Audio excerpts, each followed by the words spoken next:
Good afternoon.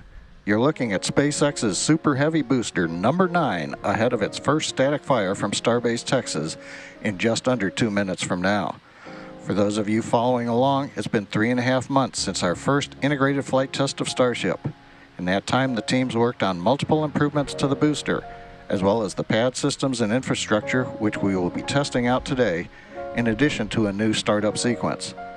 Most visual noticeable upgrade to look for this afternoon is the new water-cooled steel flame deflector, a water deluge system aimed at protecting the pad against the immense heat and force of a Starship launch. Today's test is to static fire the Super Heavy first stage. We are not looking to lift off today. That means the engines will not throttle up to full power. That would happen after a liftoff. But even at the power of today's test, Super Heavy will have more thrust than Falcon Heavy does at full power during its flight. Now, from start of ignition of the first bank of engines through shutdown of the last engines, today's test will run just under 5 seconds. Prop load started at T-minus 67 minutes.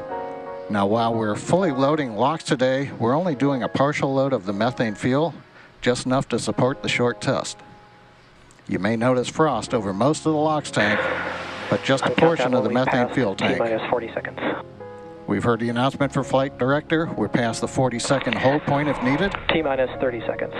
30 seconds. Let's listen in to the last half minute of the countdown of today's static fire. T-minus 20 seconds.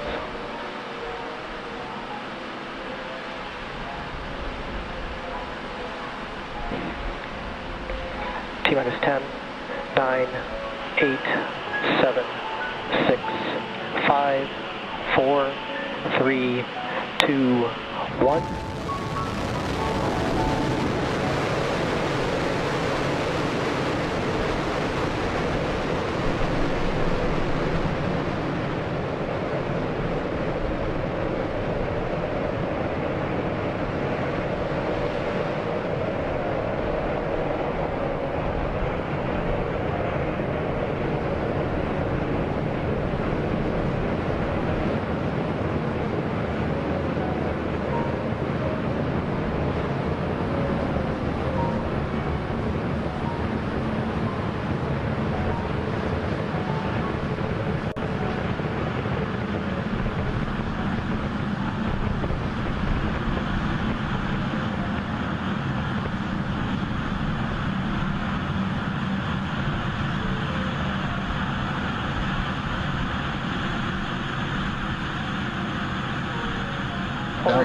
We reached a test duration of 2.74 seconds with 4 engines shutting down prematurely.